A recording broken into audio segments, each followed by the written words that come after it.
하나님 말씀 마가복음 8장 27절에서 9장 1절, 마가복음 8장 27절에서 9장 1절까지 교독합니다. 오늘 2월 27일 화요일 아침입니다. 2월 27일자 본문 마가복음 8장 27절에서 9장 1절까지 말씀 교독하겠습니다. 예수와 제자들이 빌립보 가이사랴 여러 마을로 나가실새 길에서 제자들에게 물어 이르시되 사람들이 나를 누구로 하느냐? 제자들이 여짜와 이르되 세례요한이라 하고 너라는 엘리야 너라는 선지자 중에 하나라 하나이다.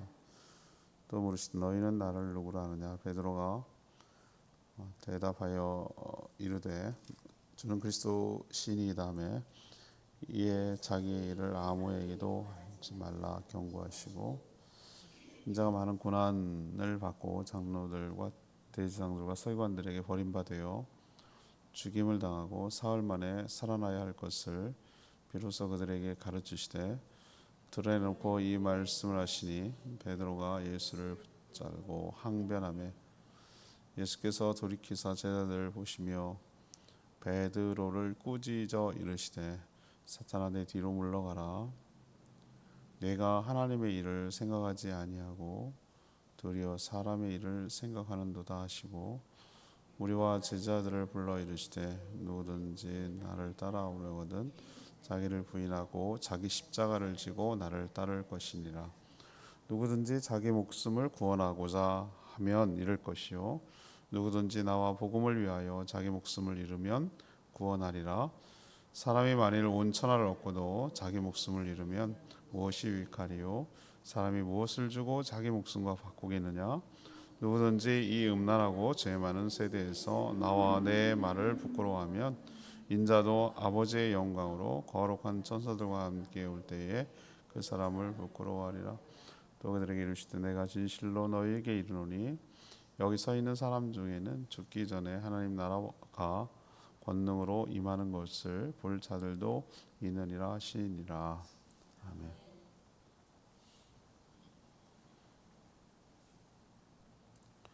예수님이 빌립보 가이사랴에 가셨을 때 자신의 세평, 세상 사람들의 평가를 들은 후에 제자들의 생각도 물었습니다.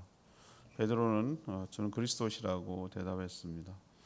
주님은 이 사실을 아무에게도 말하지 말라고 하시고 자신의 고난과 십자가에서 죽은 후 부활을 이제 본격적으로 드러내고 말씀하기 시작했습니다. 그러자 베드로가 거칠게 말렸습니다. 예수님은 그를 꾸짖고 주의 제자가 되려면 자신을 부인하고 십자가를 지고 따라야 한다라고 말씀하셨습니다. 오늘 질문은 예수님의 제자로 살려면 어떻게 해야 하는가? 예수님의 제자로 살아가려면 어떻게 해야 되는가? 이것이 오늘 질문입니다. 먼저 27절에서 30절까지 말씀입니다. 바른 신앙 고백이 있어야 합니다. 바른 신앙 고백이 있어야 합니다. 오늘 보니까 예수님과 제자들이 함께 이스라엘 가장 북쪽에 해당되는 빌립보 가이사랴 또는 가이사랴 빌립보 이렇게 불리는 곳으로 가셨습니다. 저도 이스라엘 갔을 때 여기 갔었는데 그 위치가 굉장히 중요하다는 걸 나중에 가서 보니 알겠습니다. 거기 가는 길에 예수님이 세상 사람들이 자신을 두고 누구라고 하는지 제자들에게 물었습니다. 그러자 제자들이 자신도 들은 얘기를 쭉 하는 것이죠. 세례요한이라고 부릅니다. 세례요한은 이미 죽었잖아요. 또 엘리야라고 부릅니다. 또 더러는 선지자 중에 한 명이라고 부릅니다. 라고 자기가 들은 대로 예수님에 대한 평가를 소문을 전했습니다. 틀린 말도 아니에요. 자기가 들은 게 정확한 거죠. 헤롯이 누구라고 봤죠? 예수님이 자기가 죽인 세례요한의 환생으로 여겼잖아요. 그리고 말라기 제일 구약의 400년 전이긴 해도 말라기 선지자는 뭐라고 했냐면은 마지막 때에 엘리야 선지자 같은 분이 올 것이다 이렇게 예언되어 있거든요. 그게 이제 세례요한인데 그러니까 또 그 엘리야 같은 분이 아닌가 이런 사람들이 얘기도 하는 거죠.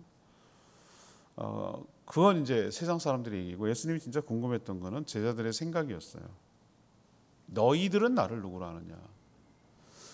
여러분, 이 질문이 굉장히 중요한 질문입니다. 세상 사람들은 예수님에 대해서 이런저런 많은 얘기를 해요. 뭐 사대성이 제일 많이 하는 게 이제 왜 책에서 그렇게 가르치는지 모르겠어요. 그러니까 모든 종교를 평등하게 한다는 답시고 사대성인이다, 뭐 이런 얘기가 가르치고, 예수님을 혁명가로서의 예수님, 교육가로서의 예수님, 뭐 어떤 경제가로서의 예수님, 뭐 나름 다 갖다 그쪽만 붙여요. 그분이 퍼펙트한 분이에요. 완벽한 분이기 때문에 어디 갖다 놔도 하나도 전문가가 아닌 분야가 없는 것이죠. 근데 그게 중요합니까? 남들은 백날 무슨 말을 하는 게 중요한 게 아니거든요. 너는 나를 누구라 하느냐, 이게 중요한 거예요.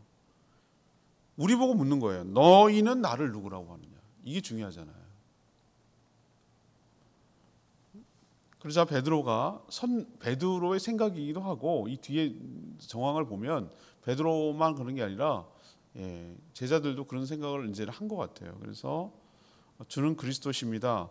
다른 복음서에는 주는 살아계신 하나님의 아들입니다, 이렇게 붙여놨는데 이게 핵심이에요. 당신은 주라고 인정하는 거고요. 또 동시에 뭐래요?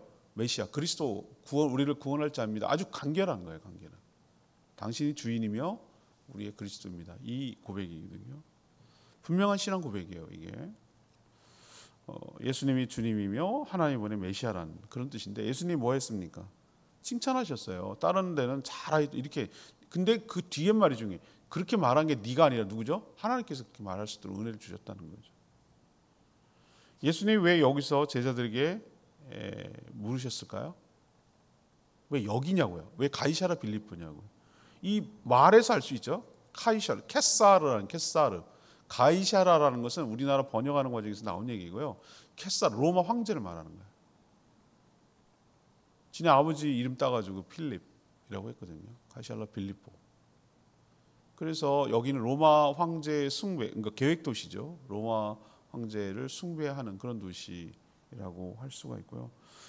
그쪽에 가보니까, 그쪽은 아마 이스라엘 가장 저쪽 북쪽, 거의 두로와 시돈, 레바논에 가까운 쪽이니까 온갖 우상이 많은 지역입니다. 지금도 제가 이스라엘 갔을 때 그 뭐가 있는지를 봤더니, 우리는 피터팬 요정 있잖아요.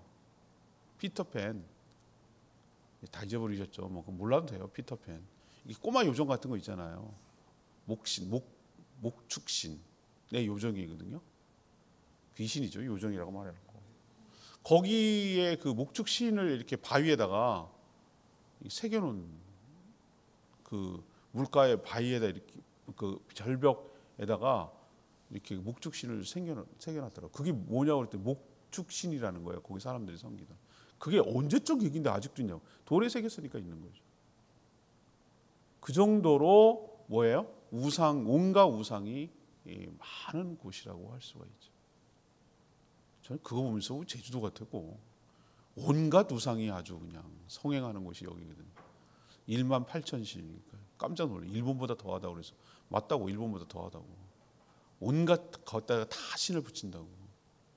그러니까 여기가 1등이 최고로 치는 신이 바람신이라고 내가 그랬죠. 영등할망이라고. 얼마나 굿을 계속 보존해야 되면 칠머리 당구 전수관도 있다고 제가 설명해주고, 이게 보름 동안에 진행되는 굿이라고 설명을 해주면 놀래요. 사람들이.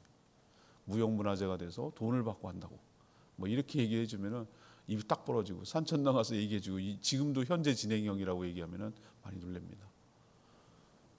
온갖 신, 뱀도 섬기고, 제가 할 말을 이랬어요. 뱀도 신으로 섬기고, 쥐 잡아 먹어준다고 고맙다는 거죠. 집을 지켜준다고 하는. 부엌, 조낭신, 무슨 신 해가면서 막 여러 신들이 있어요.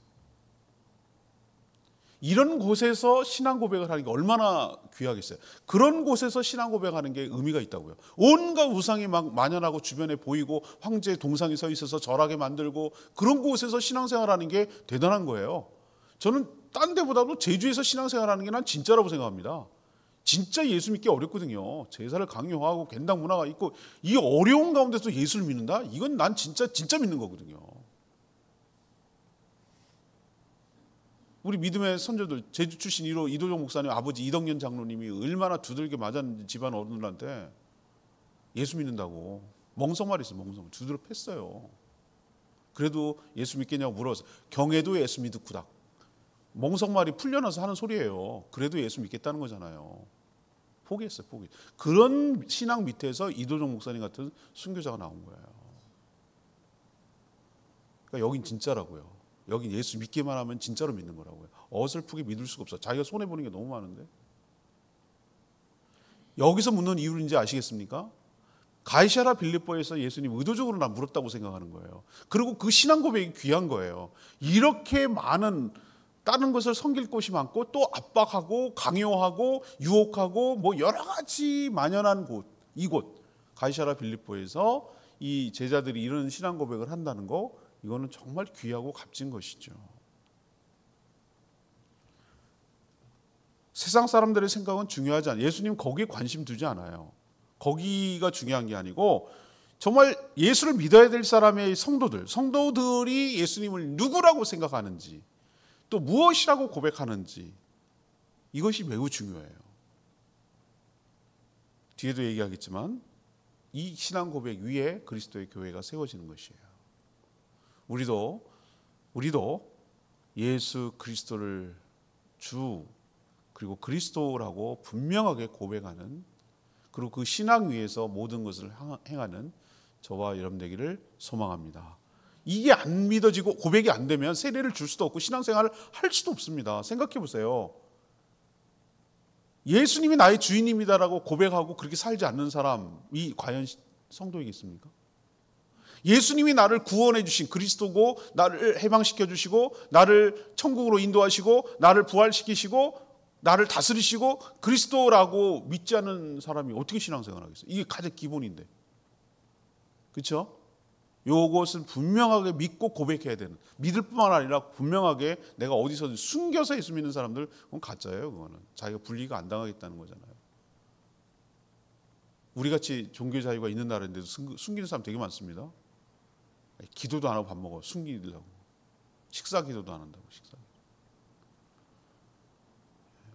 여러분, 분명한 신앙 고백 위에 신앙생활 바로 하는, 밝히고 당당하게 하는 저와 여러분 되기를 원합니다. 두 번째는 예수님의 제자로 살면 어떻게 되는가? 31절에서 33절까지 말씀, 하나님의 일을 생각해야 된다. 하나님의 일을 생각해야 된다.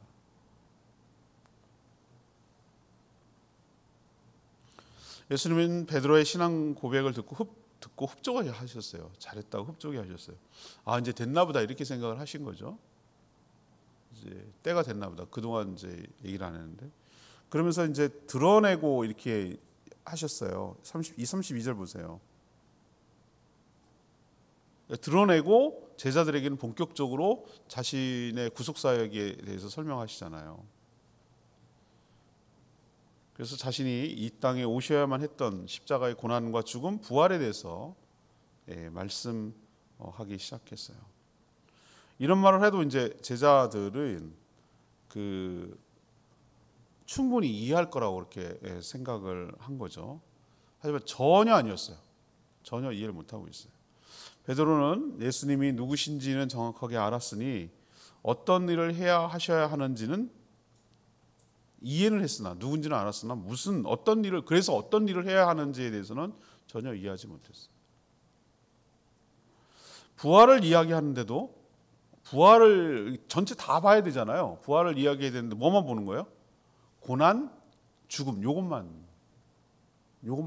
듣는 거예요. 저도 그런 경우 가끔 있습니다. 제가 그래서 저도 실수할 수 있다는 걸 제가 깨달았어요. 근데 나만 그런 게 아니라 많은 사람들이 그렇더라고요. 그게 뭐냐면은 자기가 듣고 싶은 것만 들어요. 그리고 그것만 기억하고 있어요. 자기 유리한 쪽, 자기에게 이득이 되는 쪽, 자기에게 필요한 정보, 요것만 쏙 빼서 들어. 그리고 전체 이런 저런 얘기 다 한 거에 대해서는 기억을 잘 안 해. 자기가 듣고 싶은 것만 들어. 필요한 것만 딱 들어. 물론 그래야지 다 기억하면 머리가 터질 것 같으니까 아마 그러는지, 아니면 자기 중심적으로 그렇죠. 우리 모두 자기 중심적으로 생각을 하지. 그럼 이거를 생각하면, 물론 십자가의 고난, 죽음, 뭐 이거는 슬픈 일이고 스승을 잃어버리는 일이고 있어서는 안 되는 일이지만 그 뒤에 부활도 얘기하잖아요. 근데 그거는 안 들리는 거예요. 앞에 것만 들리는 거예요. 아니 예수님 죽으면 어떻게 해? 그러면 안 되지. 막 이러는 거예요 지금 느낌이. 우리 낙동강 오리알 되지. 우리는 어떻게 되라는 거야. 무책임하면 당신은 죽을 권리도 없어. 이거예요. 그래가지고 한다는 말이 뭡니까? 흥분을 해가지고 예수님을 붙들고 흔들며 항변했다고 그랬어요. 32절 보세요. 예수님을 붙들고 항변했다. 이건 뭘 말하는 겁니까? 지금 예수님을 몸을 갖다가 막 지우고 흔들고 막 이러는 거 느낌 아시겠어요? 싸우듯이. 방금 전에 그 말을 했던 사람이 지금 이렇게 된 거예요. 막 흔드는 거예요. 이 말은 굉장히 거칠게 따지고 말린 거예요. 이거는 정말 무례한 거예요. 무례한 거. 자기가 아무리 그렇다 하더라도 그렇게 지금 이걸 흥분한 거예요. 이러면 안 된다는 거예요. 이러면 우리 큰일 난다는 거예요. 이런 것 때문에 이렇게 난리를 치는 거예요. 조금 전에 칭찬받았던 그 베드로가 전혀 아니에요. 근데 오늘 제가 이렇게 보니까 내가 오늘 안 들어오는 게 들어오네요. 항상 말씀은 새로워요. 33절에 보세요. 예수님께서 돌이키사 제자들을 보시며 베드로를 꾸짖어 이르시되 그랬어요. 이게 뭐 어쨌다고요?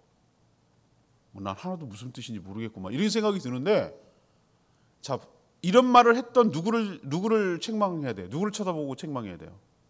베드로를 보고 책망해야 되잖아요. 그렇잖아요. 이렇게 말을 하고 막 거칠게 날 밀어치고. 그럼 누굴 지금 밟다 그랬습니까? 돌이켜서 제자들을 보고 베드로를 야단칩니다. 이건 뭔 시츄에이션? 이런 생각이 딱 들 때 드는 딱 생각이 있어요.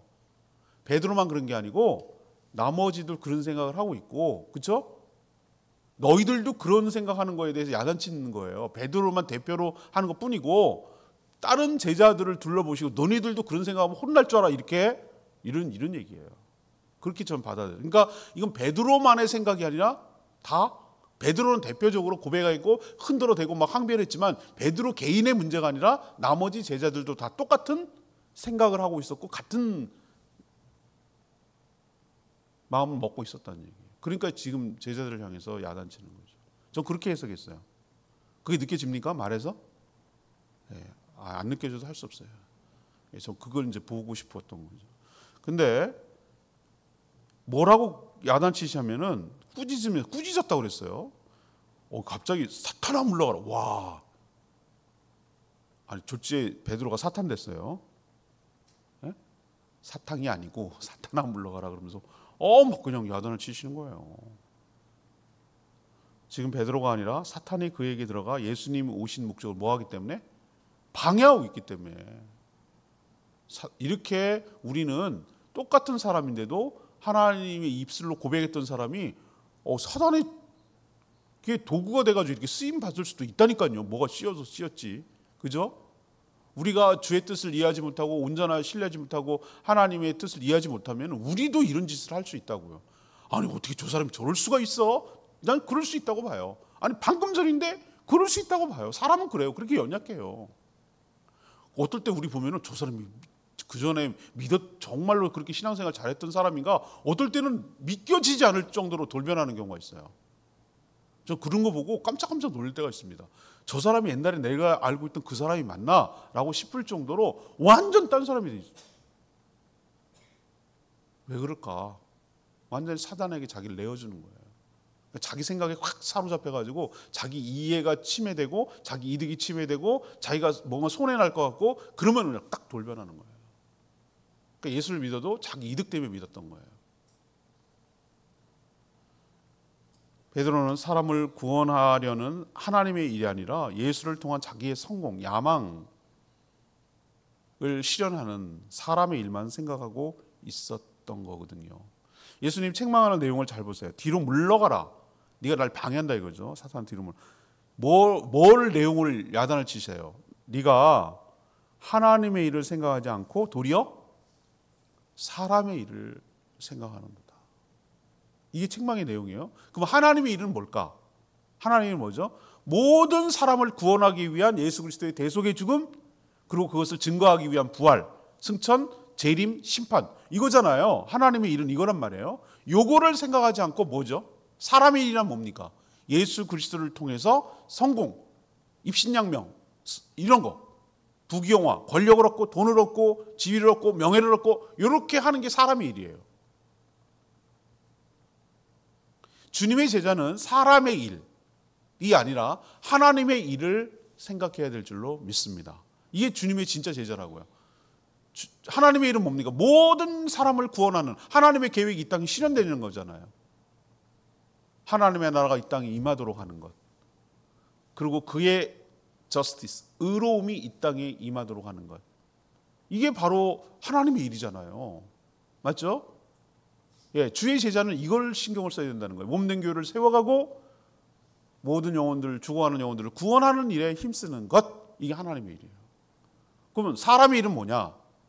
예수님 이용해서 득보고 덕보고 어떻게든지 하나님께 잘 교회해가지고 구원을 간절히 기도하고 치성을 드리고 하듯이 열심히 해가지고 내 자식 잘 되고 내가 잘 먹고 잘 살고 이런 거 예수님 이용해서 내 이름이 드러나고 더 성공하고 이렇게 하는 게 사람의 일이에요.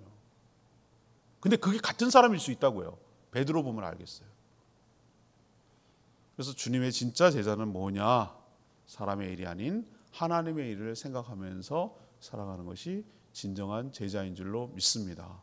우리도 그렇게 살지 못하면 주님으로부터 이런 심한 책망을 받을 수 있고요.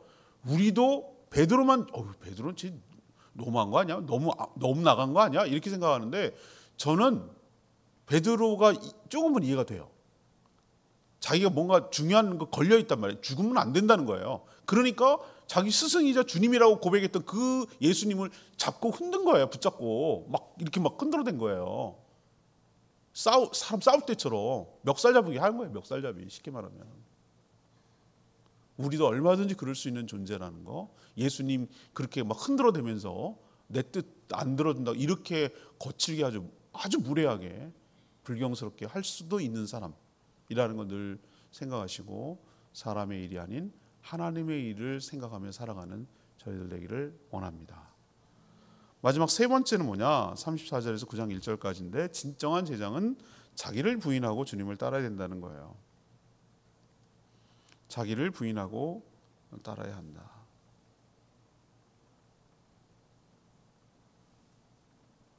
예수님은 안 되겠다 싶었는지 이제 본격적으로 얘기하시려다가 이거 안 된 거예요. 진전이 안 된 거예요. 난 될 줄 알았다 이 정도 생각했는데 베드로 하는 거 보니까 안 된 거예요. 주는 그리스도시요 살아계신 이 정도만 해도 이제 됐다 싶었는데 붙들고 항변하는 거 보니까 아직도 먼 거예요. 그래서 다시 재교육합니다. 교정하는 거예요. 교정.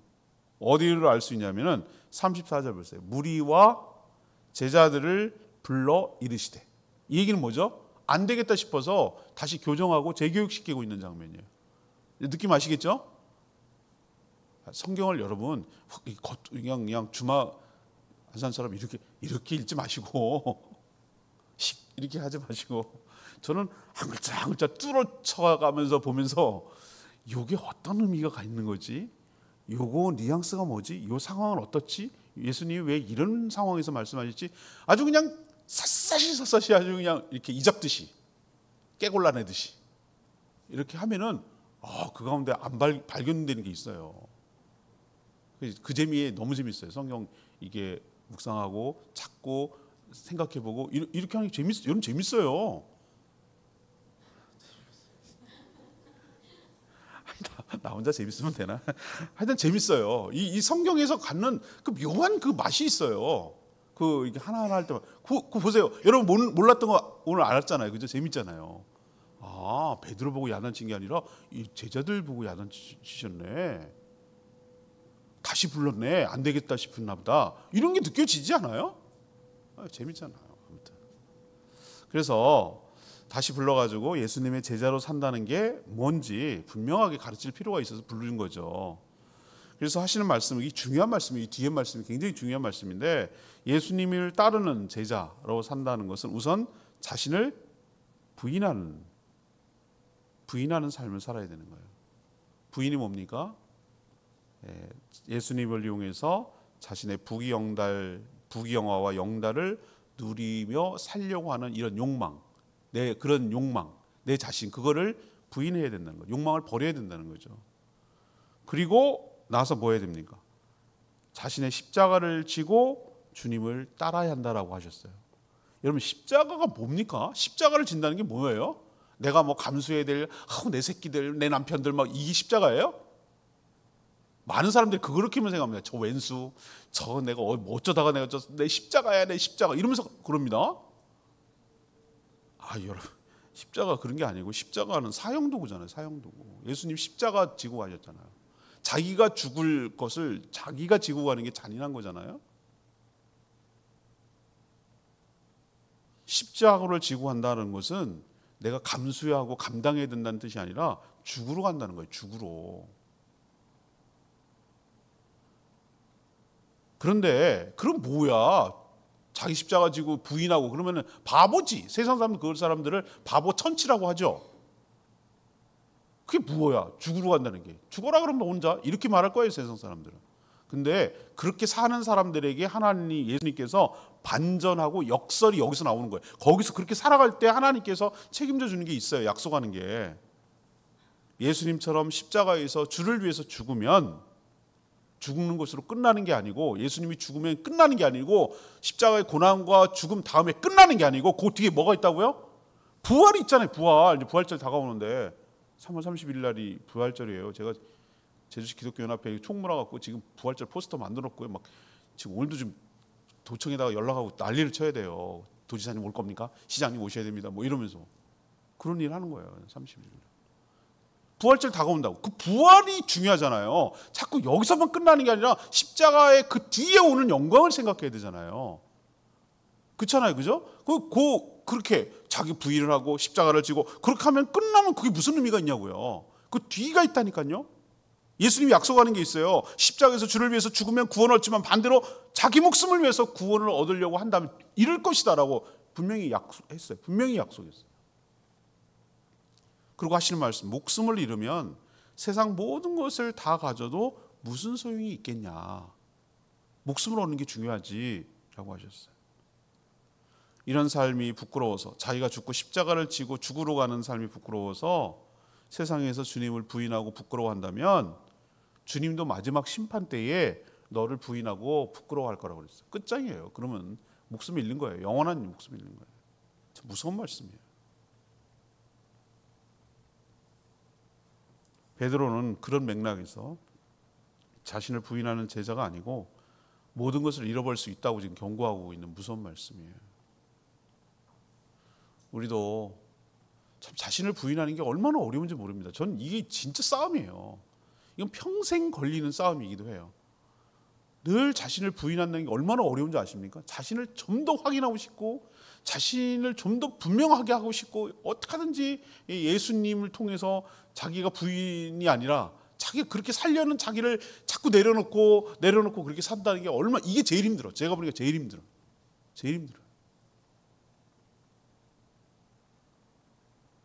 우리도 진정한 제자는 자신의 욕망, 자기가 살아있으려고 막 자기 혼자 살려고 하는, 그래서 모두를 살리게 하는 그게 아니라 자기만 살려고 하는 그런 자신을 부인하고 죽음의 사형틀인 십자가를 지고 주님처럼 따라갈 때 오히려 뭐 다 잃는 게 아니고 죽어서 끝나는 게 아니라 역설적으로 다시 모든 것을 얻고 모든 것을 살리고 모든 것을 사는 주님처럼 회복하는 그런 복된 인생이 될 줄로 믿습니다.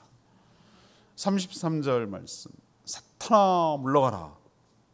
내 뒤로 물러가라. 네가 하나님의 일을 생각하지 않고 도리어 사람의 일을 생각하는도다. 천주교는 아직도 이런 베드로를 초대 교황이라고 생각하고 베드로 곧 교황 위에 교회를 세웠다고 주장을 합니다. 이렇게 하나님의 일을 생각하지 않고 사람의 일을 생각하는 불완전한 자 위에 교회를 세운다면 교회가 어떻게 되겠어요? 베드로의 입에서 나왔지만 그런 고백을 하게 한 분도 하나님이십니다. 모든 것이 다 하나님의 주권이며 은혜이죠. 교회는 사람이라는 교황이 아니라 바른 고백, 분명한 신앙 고백, 주는 그리스도시요 살아계신 하나님의 아들입니다라고 분명하게 고백하고 믿고 그렇게 살아가는 자들이 모여서 교회를 만들고 형성하고 세워가는 줄로 믿습니다. 이거 명심하셔야 돼요.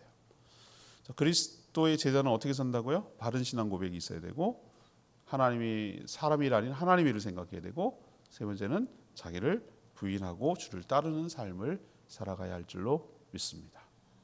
오늘 말씀 붙들고 기도하기 전에 아까 불렀던 찬양 475장 찬양집 475장 부르고 기도하겠습니다.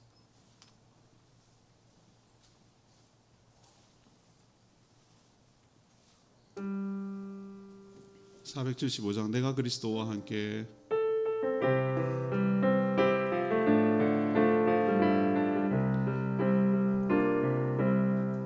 내가 그리스도와 함께 십자가에 못 박혔나니 그런지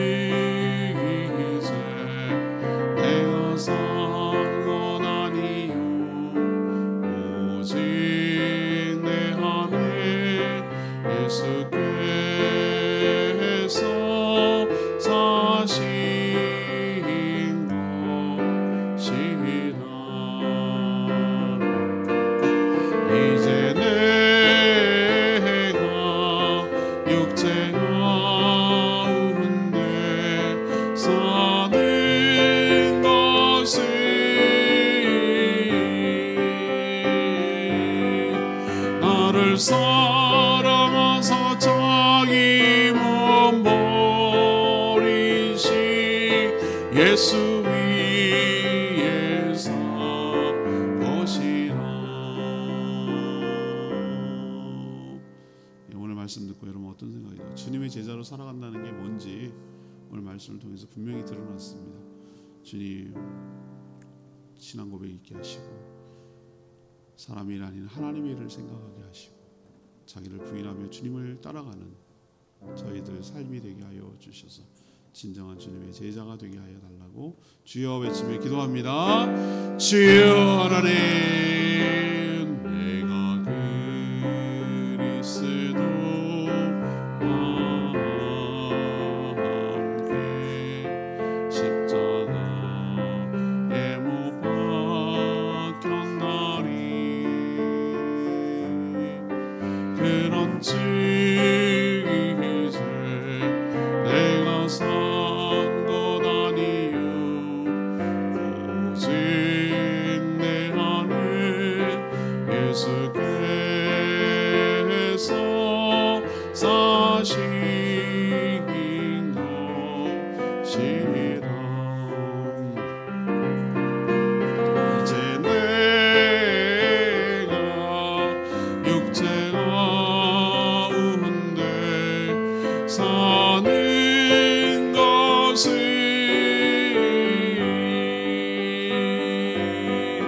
나를 사랑하사 자기 몸 버리시 예수 위에 산 것이라.